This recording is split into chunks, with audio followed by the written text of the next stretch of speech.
It's another episode of the Next Fix podcast where we like to dive into comeback stories, and many times that leads us into recovery stories from substances. Today, we've got a professional on the side of things when it comes to recovery and addiction and substances, but this is not just any professional.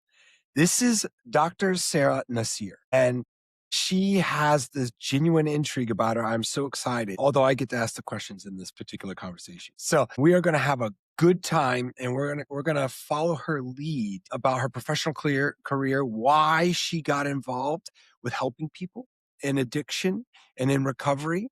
But that's not all that she does. So we're gonna look under the hood here and figure this all out. But first, Dr. Sarah, I would love for you to just give us a quick introduction. How are you doing? Who you are? Where are you hailing from? And how are you on this beautiful day? Thank you so much for that amazing introduction. I was feeling a little flushed right there. It was so beautiful and kind. Easy answer first. I'm coming and joining you guys from California today, SoCal in the Santa Barbara area. It's not a beautiful sunny day today, a little cloudy, a little drizzly, but we can live Interesting. with it in the summer. Not too bad. Right, right. You only have like a handful of them out there, anyways. You've got your own cup of disasters, that's for sure. But today we'll take a little bit of some clouds, but it's all good. No, it's a little slice of heaven, I think, on earth, like in regards to weather, because when the rest of the world is like really, really hot, we're here wearing our jackets. And then when folks are like drowning in snow and becoming ice cream, we are like actually really, really hot down here That's awesome. Becoming by ice the cube. ocean. Well, all right. Then this is how we start this show out. And typically what I understand, what I've grown to what I've learned is that people that are in this space, whether it's become out of necessity or they've done it because of some driving need or passion, there's typically a catalyst. There's some type of a reason why anybody would get into such a challenge of helping people with addiction and substances. And so I'd like to know that about you. What was that circumstance for you that made such a difficult choice of helping people that need it? I get this question on every show I go on and talk about addiction. Like, how did I end up in this as in the first place as a osteopathic doctor, family medicine doctor, and now an addiction medicine subspecialist? Why am I doing this? Do I have a history of substance abuse myself? The quick answer to that is no. I'm blessed to not have the history of having to go through this traumatic and very damaging, incident myself. But obviously, everybody in one way or another, whether they like to admit it or not, they themselves or somebody around them have experienced substance use. For me, I grew up around tobacco. Every man in my family smoked when I was growing up. And then when I moved to this country, one of the most legal and easily accessible drugs is alcohol in next to tobacco. So even though these are our easily available substances, people think maybe it's safe or they don't even think about it. The marketing has been done just so perfectly. You don't even think about it. But this, like everybody has been touched by it. And now we have the legal marijuana, which is another chemical being put inside the body that doesn't belong inside, and it impacts your body's ability to do its job, and that pushes it into the disease of addiction. Now, why addiction itself? I think for me, what I like to say, it feels like my waking up moment was in residency with one of the attendings. And then after I came to the realization that I was also harboring huge stigma and huge amount of stereotyping negative thoughts against the people who are abusing or using substances, I felt really guilty. And I think it changed the way that I approach these patients, approach the concept of addiction afterwards. It was kind of like a way of me expiating my negative feelings. I just felt really guilty. And I'll tell you more about exactly what happened there. I think that's what led me to it. And then the satisfaction I get of helping somebody climb out of this abyss that where it doesn't affect only the person who's using, it destroys the family around them. You keep moving forward, it destroys the community around them. And big enough, it impacts society overall. There's a whole cascade of things that happen. The person who's buying the drugs that are being created in the opium when it was heroin era, now we're in fentanyl era.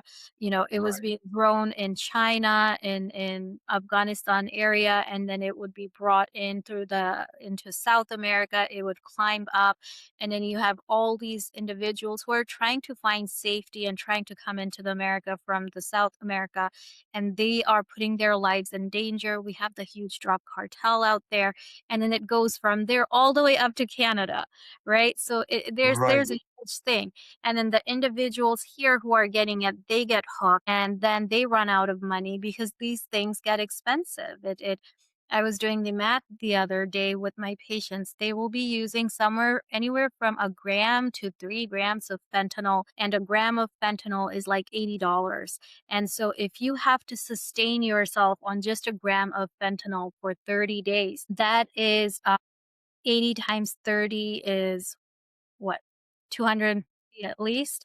Or and Yeah. if you're using more than that, multiply it. I think I was doing the math. I feel like I'm not doing the math right now properly, but it comes out to like almost $1,000 even. And who's walking around in this category without a job, not showing up for their studies, and then maybe they do have a job because sometimes they target the kids of the rich folks or Right. somebody who actually has a job. And then when they run out of money, they either turn to selling the substances themselves, selling themselves. That's another can of trauma and PTSD right there. Then you start to have crimes rising in the area, just everything. You lose your Right. sense of autonomy. It's a I very wanna destructive process. I wanna touch a little bit on what you had mentioned about maybe some of that guilt and some of the stigma being Yeah. carried as a physician and as a doctor. I remember experiencing some of that. I remember going to an emergency room and I had pancreatitis, which, pancreatitis is a very common side effect of too much alcohol. And some people can get pancreatitis in an acute kind of a situation by just over consuming alcohol for a weekend. You can give yourself pancreatitis. And mine obviously was chronic and I was drinking entirely too much and too often daily, almost all day every day. And I remember being in those emergency rooms and I remember the doctors like scoffing at me because it was on my own accord. I had put myself in there on my own choices. And I'm aware of that. However, I think that as a professional and being on the side of having a due diligence or having a responsibility of care, there's just really it's not the time or place to be shaming people, especially somebody who's aware. It wasn't as if I wasn't aware. I was well aware that I was in there because of my own actions. And I remember those moments, and there were countless moments. But I applaud you for being the type of professional to acknowledge that and do something about it. Because let's be honest, there's plenty of people out there who are not. They're probably still carrying on just a bad way. That's a bad way of doing business, And I think, doctors could get away with it a lot of times, and it's just not right. And so I applaud you for doing that. Now, you have clearly seen on a large economic scale of the consequences of the substance use in our country, and not just our country, across several countries, Global. It's a global phenomena. It's a global. without a doubt. Yeah, it's not just an epidemic, it's a pandemic. I just think we haven't labeled it pandemic, but obviously we call the opioid epidemic. There was an epidemic in the middle of the COVID pandemic. And coming back to that stigma, that stigma absolutely exists in healthcare. It exists everywhere. And going back to like my journey, my arc, my hero's journey, I remember like the things that come to my mind very vividly is the first time that comes to mind is I was in my third year of medical school. We had to do these things called rotation, where we go in different specialties and learn about what we do, because I'm doing family medicine later. But this is, as medical student, you go everywhere. You see all the different doctors to figure out what you want to be when you grow up. Growing up never stops. I love that. That's true. I am still Peter Pan over here, so it's like I believe you even have the green behind you to match that. All you need is the green cap. I think it's a beret. So going to 3rd year of medical school, I'm in my OB rotation. I'm following my attending who is an obstetrician. We just had a baby delivered. And while she's doing her paperwork, I'm hanging out in the nursery. There are some nurses and there's just one baby in there. And the baby is going through what is called neonatal abstinence syndrome, which is where if the baby is exposed to opioids inside the uterus, inside the womb, when the baby comes out, it's not being exposed to the opioid anymore through the mother's bloodstream. So now the baby goes into withdrawal, just like an adult would go into withdrawal with not getting the hit after a certain amount of time. And this is as painful for the baby as it is for the adults. And so the baby is very irritated, very fussy, just crying, high pitched, very unhappy. And the nurses were there just like feeling for the baby because when the nurses show up for these babies, we put our heart and soul. I mean, yes, I can see like how we get very disconnected from the person that we're treating over time because we just see so much. We have this like tolerance that develops, so it takes a lot to make us feel sometimes. right. And that's one of the reasons why you probably felt like it was easy for the physicians, the healthcare providers in the space to be like, oh, you're just an alcoholic. You're not a person who's struggling with the disease. So, coming back to this, the OB nurses, especially, they're very protective of their mamas and the babies. And so, when they have this baby in their hand in the nursery, they were standing there like saying like, "Oh, how could the mom be so horrible that she used? Didn't she think about the baby? She shouldn't have used." And at that time, me having those same thoughts, I'm like, "Yeah, how horrible." Like I was holding the baby, giving the nurses a relief. So that's my first memory that comes to life. The second one that comes to life is fast forward to ER in my residency program. This is like almost at the end of my residency. And we had this situation where our city had a doctor who would prescribe a lot of opioids because at that time, like the pendulum has not swung that way, but it was starting to. And for years, he had practiced this. And when we were there, like finally the pendulum had started to swing. Additionally, where I was doing my rotation, we were sitting in the heroin belt that went from Mexico all the way up to Canada. This was in New York. So it was like the perfect storm. There's a perfect supply of heroin, and there's what's called a pill mill in town. And so our program, what the physician was in our program, he lost his license. And so everybody came together to write a 30-day opioid prescription to all his patients and just discharge them. It's like, good luck, you're on your own. I felt kind of guilty doing it, but at the same time, I'm like, oh, I'm doing hero's work. I'm ridding the city of like this bad thing. But then the patients were so, like, pleading. It's like, "Where are we gonna go? Nobody's gonna help us." At that time, it didn't click. And then, when I was doing, admissions at night for ER, these patients would then come back to the ER to get, the opioids so they wouldn't go into withdrawal. And, like, I was there and I was admitting this one lady, like, the first night, and I knew what was happening.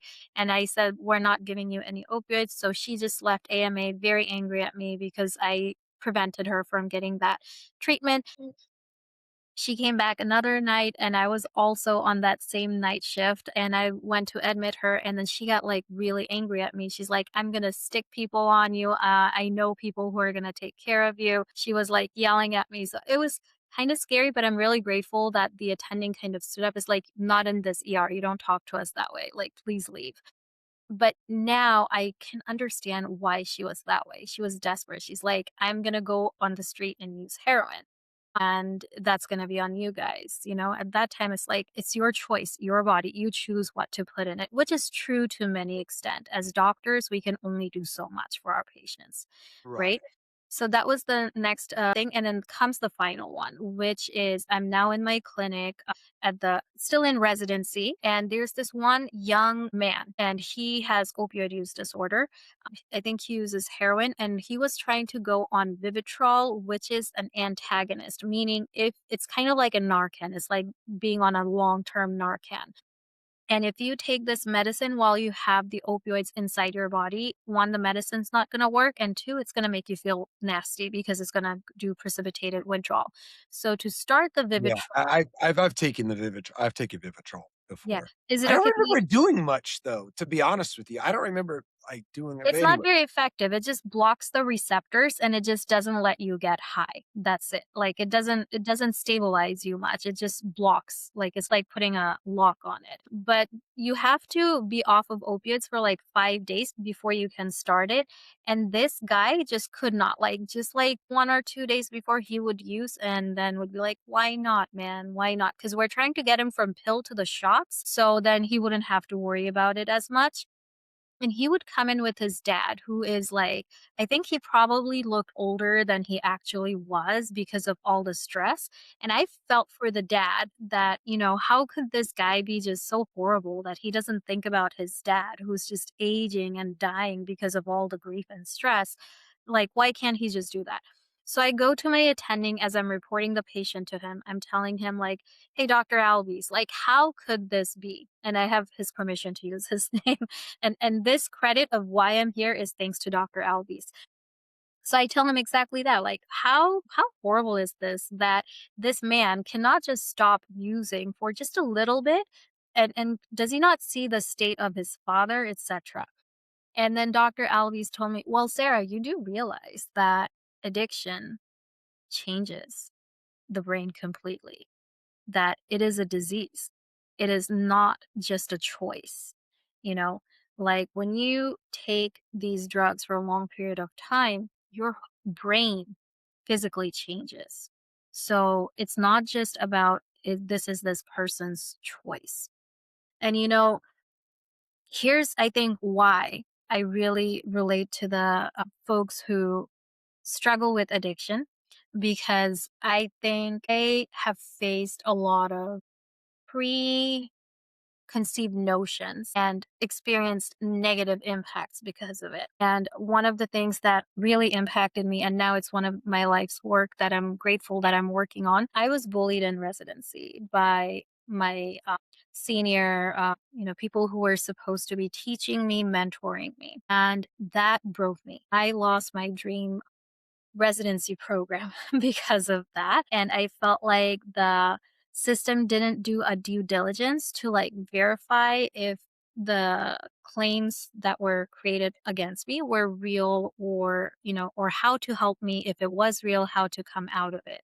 So that's a different case for another day, but that has led me to start a movement called Bullying in Medicine with another doctor I connected with.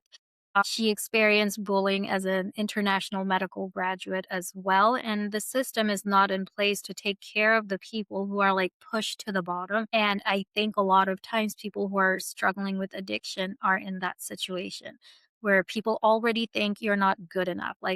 People thought I was stupid. I'm not good enough. I can't understand or learn enough. And these patients are being told again and again, you're just an addict. You can't do it. So I think I connected with this group in that way that I know what it feels like to be perceived in a wrong way and to basically be tossed aside as a failure. Like, you can't do it, so just get out of here. So the thing is, I think it feels like I'm going to help these people and I'm going to help myself and I'm going to help others in the process from what I learned. So I think this is why I feel so passionate about this population. And I Right. tell you what, the more I do it, it is so gratifying. I think individuals who overcome addiction are some of the most amazing people that I've met. It takes a lot for one person to go from the ground to the peak of a mountain. It is another thing to climb out of the abyss and then climb. Yeah, and that's where this show originally was about recovery journeys and people that have gotten sober. And since then, it's kind of veered or kind of changed a little bit. It's developed into leaning into comeback stories. And this is most certainly one of them. And I think that's what we want as a people is that success stories are cool. They're great. Yeah, They're great. And in fact, they I'll should be just lightly celebrated. Success right. stories should be celebrated.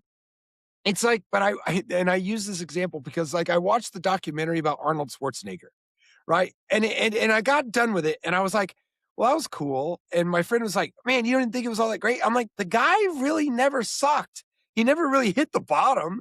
What, he got number 2 in a bodybuilding competition? That's not that bad." I'm like, I said, "I know I wanna root for the person who's getting bullied and the person who knows what it's like to be at the bottom and the person who is so desperate that they didn't have a choice. Those are the people that I wanna root for. Those are the stories I wanna hear." And so, like, it has turned into this thing where comeback stories, I realize, are what we are all about.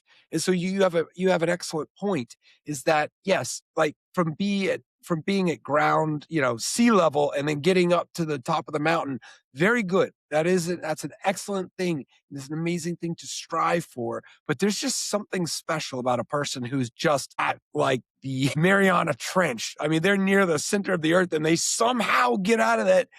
That's truly what I think, like, moves us forward as people. And so, as a result of this new, well, maybe not new, but this developed passion of yours, right? And in learning, because, man, what you said about it not being a choice, I I understand that. And it's an excellent point to make. So how did you start kind of leaning into it? How did it develop? And of course, I want to talk about the Zanara care and what you're doing. But I guess there was a time where you started putting all of these pieces together. It's with time. And I think it just all clicked in 2022 for me. Okay.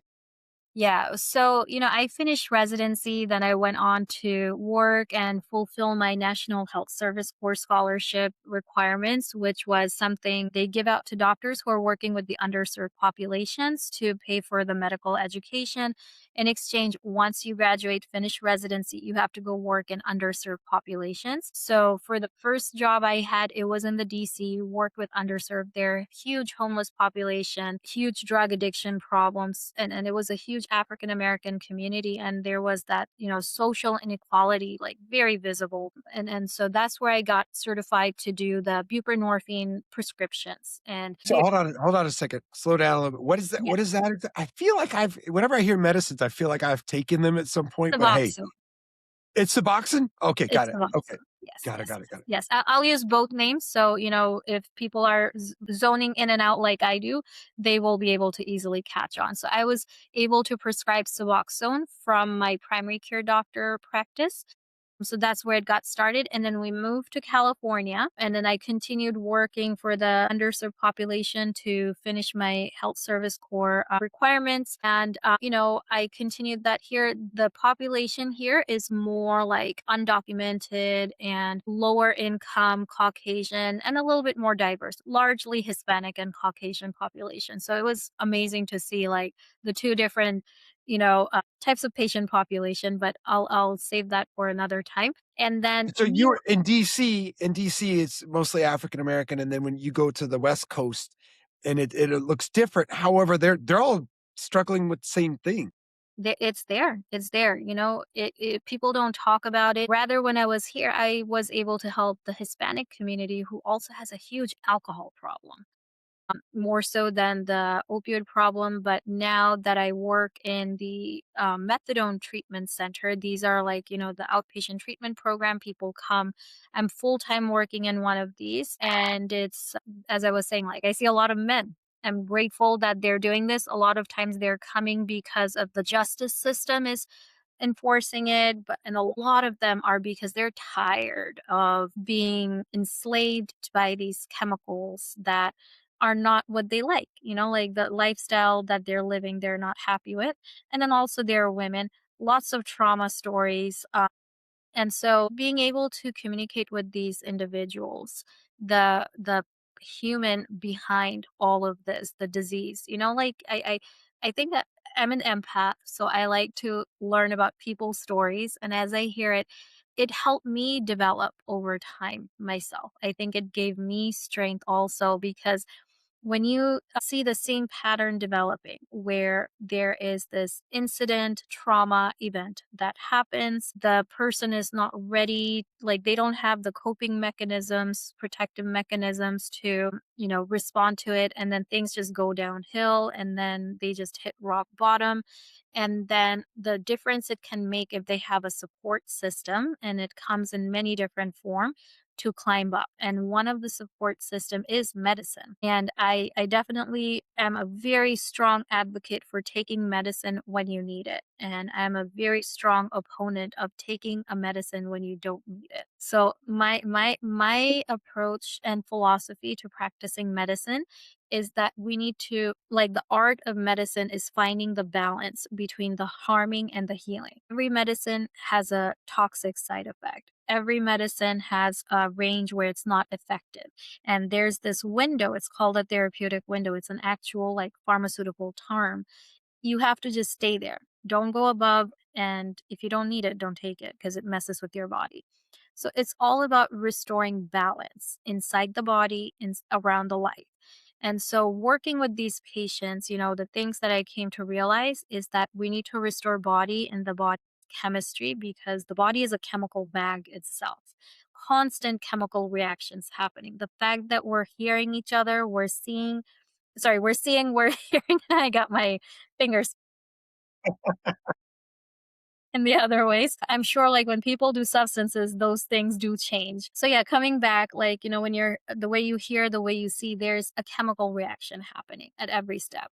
And when you put in chemicals that don't belong in the body at a concentration that it doesn't belong in there, the body changes its regular mechanisms. It'll disable a lot of the functions to keep you alive.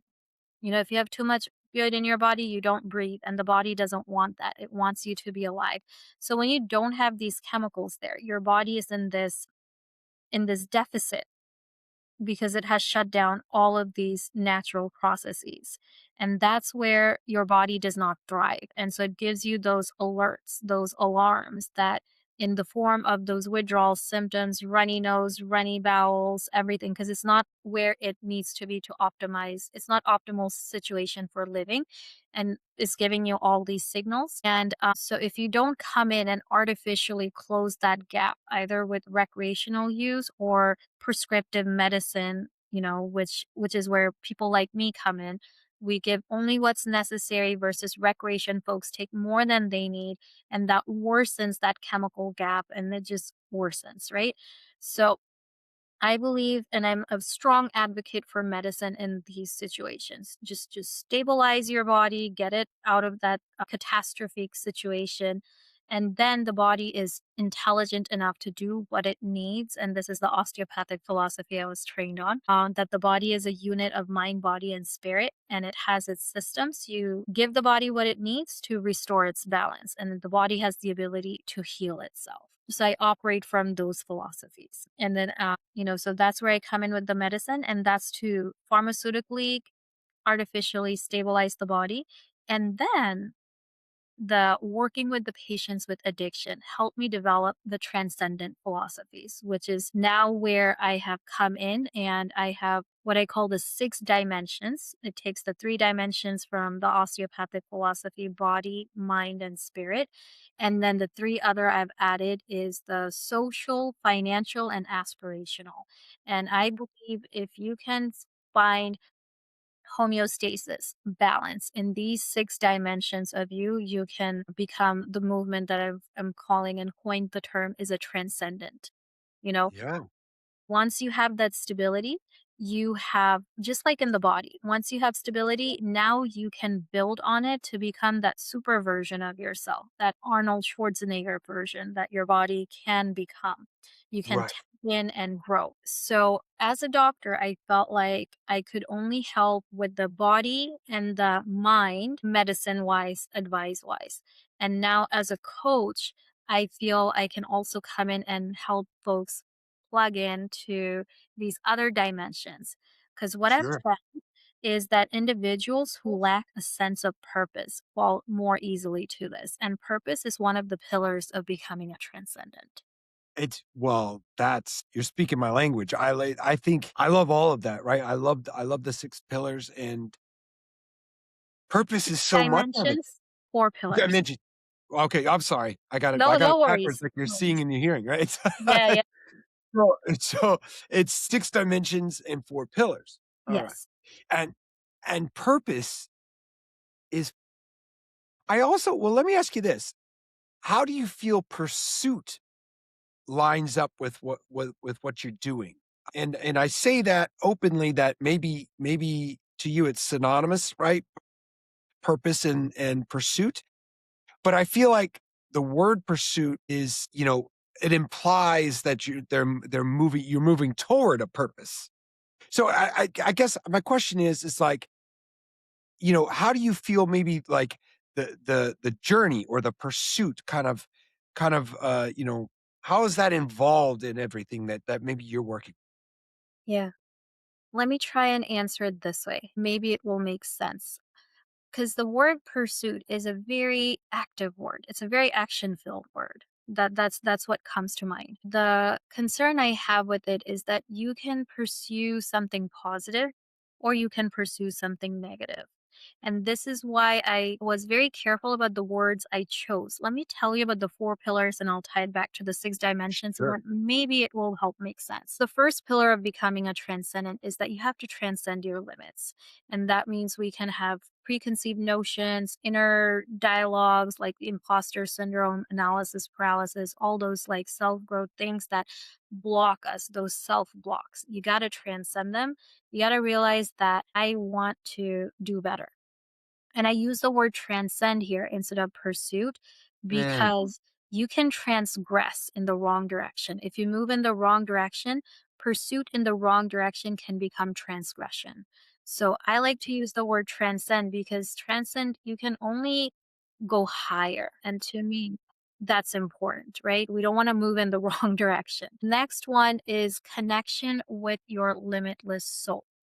I believe we are souls, we're spiritual beings, and we have a limitlessness to us. And I believe when we go deeper into ourselves and we connect with ourselves, there's a compass inside of us that connects us to a higher power. yeah. And so the more you go within and towards the core of who you are, at the core, we have a connection to a much, much higher power where our soul originates from. The third thing is the purpose. It is harness the power of purpose. And I believe that we were all created to do some very, very important work on earth with our lives, every single one of us. And when we walk away from that purpose, we walk away from the power. It's a recharge. I feel like purpose is a sun. It's like the sun that you have only one of these in the sky, and you know it's always going to come up. And as soon as you spot it, you know your directions if you have learned how to navigate. Even if you're in the darkest of storm, you know that the sun is going to come. You just got to hold on for the sky to clear. And it's not like the moon where it changes phases, where you don't know, is this a new moon or is this a dying moon? You know, I still have that issue. I can only identify the full moon. Beyond that, I don't know what part of and the stars, there's thousands, millions of them out there. You have to that's like the next level of navigation, like to know what the stars are. The sun, like you don't need a lot of smarts to realize this is the sun. And it's the powerhouse. It powers you, it recharges your battery, it recharges plants, it can give life. I believe that's purpose. It recharges our soul. So the people who walk away from purpose, they start to have a decay in their cellular energy and they just go die. And then I have like whole other thing. These are the people who go and hurt other people because the only way they feel alive is through the adrenaline associated dopamine release. And so they become addicted to that way of lifestyle. So that's a whole different conversation. Well, And then I wanna ask a quick question. Now, when you're saying purpose, are you addressing every person's very specific purpose or just purpose in general? I guess, are you saying that when people walk away from their own specific purpose. That's kind of like ignoring the sun. Am I getting that right? Yes and yes. All right. And Yes and so, so because when you're saying like, the, I feel like there's like kind of a larger overarching purpose, right? Meaning like, almost like participating in purpose, right? And then when you're not participating in without any purpose at all, that's the ideal addict, right? Like there's nothing more selfish than that. Like you've just kind of detached from all purpose of anything. It's a very nihilistic kind of approach when a real addict, gets to that nothing else matters other than that substance. And so that's why I identify with that a little bit. to me, it both sounds the same. Sure. Purpose is a spectrum. I think if you're focusing on just one moment, that instantaneous moment, you may have another purpose there to contribute to the rest of your purpose. But I think purpose is a spectrum, and we're all created for a good purpose. And even when you are down flat on your face, that may be the instantaneous purpose you're asking about. Even that moment has a purpose that adds to your larger purpose. And I believe every purpose, if you know how to navigate it, pushes you in the right direction. And that is towards the transcendent phase. We're gonna come back to this and I'll entertain this more. I don't want to like I want this is the last pillar. Let me elaborate Right. Right. then open up I the get floor for I'm questions. like a small child that wanders into the middle of a movie, so I love that's it. I love it. Curiosity, as you said, is a gift, right? I'm quoting. So the fourth one is living a fulfilling life of design to create your legacy. It all like climaxes to legacy. And in the process, you get to live an adventure that is thrilling. And once you get to that stage, life becomes so exciting because life is an experience, and most of us are not experiencing it the right way, I think. And this has been my transformation and epiphany through this process is that once I have reached this phase of being of a transcendent, I love every moment of my life. I have learned how to take control of my time, my energy. I do everything what I do now because it makes me feel good. And that includes binging Netflix. That includes like taking a day off and just laying in bed all day. That includes being crazy busy, like juggling 6 things at a time and handling somebody else's chaos. I love it. Like, I will do so many things at once because like, this is making like, the more I do it, the more full I feel. I may feel tired. I no longer feel drained, and I've been in that situation, you know? right. Yeah. So yeah, that's the four pillars. Transcend your limits, connect with your limitless soul, harness the power of your purpose, live a fulfilling and thrilling life of design and legacy. Yeah. How long 2022 is kind of when you began kind of putting this together? Is that when you started or was when you've used the word epiphany a few times. I guess how did this epiphany come to you? Birthing a baby. Yeah? Nothing changes you like bringing another human being into the life, but it wasn't the moment I brought the baby into life or into the world. It was the chaos after it. I learned Oh, from chaos, I guess. I learned from the negativities. So I had C-section my last pregnancy, and I was so uncomfortable. I mean, I had a natural birth before, and that wasn't pleasant neither. But for some reason, this one was like very much more powerful. So this is like maybe 2 months late, or maybe like within a few weeks. I was extremely swollen because there's the pregnancy fluid that third spaces, which means it goes from your bloodstream into your soft tissue, like your muscles and stuff. And that's why you will often see like a woman after she gives birth, looks very bloated, very heavy. All that pregnancy fluid that the body gains, because our blood volume increases. It's not just that the blood flow increases, like the actual in our body also increases. And once the baby is out, the placenta is out, all that fluid goes into the third spaces, into the other soft tissue. And sometimes that means it goes into the lungs, it goes into the heart. So pregnancy is really dangerous. It's a right. miracle that we have humans and continue to move on. Yeah.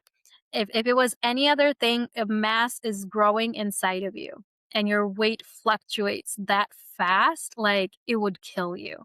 So, motherhood is a miracle. Women's bodies are, like, extra special to me. So, yeah, I was laying there, my feet were swollen. If I laid flat, I couldn't breathe. It felt like I had an elephant sitting on my chest. I had full-blown postpartum anxiety and depression, and part of it also, like, spiraled out of control. It's like, "Oh my gosh, the world is going to hell. The bees are dying.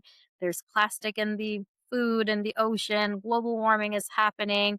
Everybody is killing everybody. Like, there's no sense of mercy and kindness, and I just brought another life into this world. I never wanted to have it in the first place because I'm worried about what's gonna happen to them. Now what?" So, like, you're laying there, your body is hurting, you can't breathe, you can't sleep because, like, when do I have to nurse the baby again, etc. And then all of, like, all these ideas and stress just keep flowing through my body, and I'm like, I'm done. Like, God, you have to, like, either stop giving me ideas or you have to help me to do something with it. And I like to say, like, God never stopped giving me ideas. So I think that was my awakening. Like, right after that, somebody I really admired passed away. I never met him in life, but his influence, his impact was so immense. So that's when I awoke, and then things just started to fall in place. And then, Hold on a second. Who was the person? so this is a Muslim scholar. Like, his name is Muhammad Al Sharif. He was the founder of an education system that was like my oasis in college. It helped me learn so much about God, and a lot more. Like, I was able to develop religiously and spiritually, and I felt like I connected more with God because the way that he set up the system, it brought local scholars to your local area, and you were able to go and get an immense amount of knowledge. It was a significant impact that I realized after he died. Like, it meant a lot to me. Sometimes you realize things posthumously, and this was one of those moments. Yeah. Yeah, I will also vouch for parenthood. I have a 2-year-old son, and so quick question, that C-section, that last birth, how long ago was that? That was 2022. That was okay, same year, okay, guys, so Yeah, yeah. that was and that was your 2nd child, right? And so That then was you my started. 2nd child. Yeah, yeah. This was the span of maybe 2 or 3 months, like, where, Wow. I had that, like, I can't breathe, and then, like, oh my gosh, somebody I looked up to died, and then I had my awakening. I vouch for parenthood because I have a 2-year-old son, and everything has changed. My spirituality has changed. My view of everything is different, and I started to learn a few things, and one thing I could appreciate about yourself is that you chose parenthood. I have started to understand that not everybody is willing to embrace being a parent and what it all involves, and to my understanding, it is greatly influenced by our spirituality. And I feel so strongly that nothing has strengthened my spirituality, my outlook on life other than being a parent. And so I applaud you for that. That's very cool.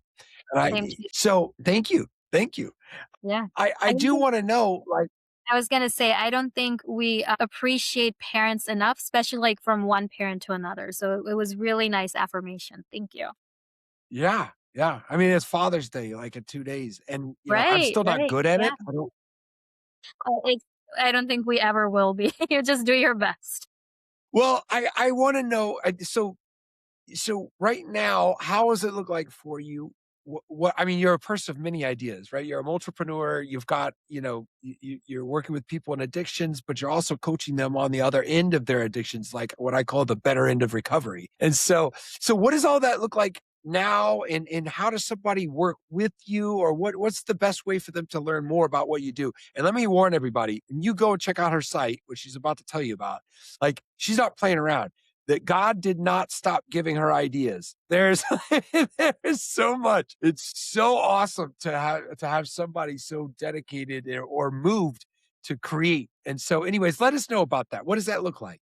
So, the website you're talking about is sarahnassir.com, and I as you said, like, I totally stepped into my calling and my purpose. And I feel like it's to ideate, to create, and to support others in doing the same. So if you want to work with me as a coach, which means anybody in the country can work with me on that, is Transcendent You. If you want to work with me as a doctor and you get like access to all six dimensions support, the physical, mental, like as with prescriptions and stuff. Right now, it's only in California and it's by telemedicine. I'm available to support you through Zenara Care, also restoring that balance chemically and inside with coaching sessions offered in the package because you just need to work with all aspects to recover. Individuals who have tried to quit multiple times and are just not able to do it, you may be a good match for me in that situation. And you can connect with me on zenaracare.com. And if you go to sarahnasir.com, it will lead you to everything basically. Yeah. And I have a ton more, but I don't want to bore you to death. It excites me, but I think it overwhelms people. You could give everybody the high level, right? She's got podcasts, she's got books, she's got the, I mean, there's not a piece of media that she's not involved in. And I respect that. You know, I think it's good to lean into to that energy and try to harness as much of it as you can, right? To create a legacy and to do the very best to make this world as good as we can make it for our little people, right? We got these little people, and I don't know what I'm going, I don't know what it's going to look like, in the future for them, but I can do my best to try to put a dent in it for good, right? So I think that's a noble cause. Well, I do want you, since you're like chock full of like nuggets of wisdom, I do want you to leave everybody with one piece, your one chosen little nugget of I guess wisdom, Dr. Sarah. Like, give us something to sign off on. I guess one of the things that I've come to realize is, and I would love to leave it with everybody on it, is that when you choose greatness as your destination, you become a greatness in progress. So don't sell yourself short. Love it. Well, that's absolutely beautiful. You have been absolutely beautiful on this call. You're such an amazing person, and I appreciate you very much. I really appreciate you too, Ryan. Thank you for having me on this show. And it's been a pleasure talking with you. Like, you also have that amazing light personality. And I'm glad that you're doing what you're doing because I can only imagine how many people you're helping. Also, allowing people like me to share my message if it helps somebody. So, not only you are a lighthouse, right? You're Thank a you. lighthouse. You're illuminated yourself and you're spreading light to others. So that's amazing. Well, I am susceptible to flattery, so thank you. You've given me a little bit of light to go on for the rest of the day.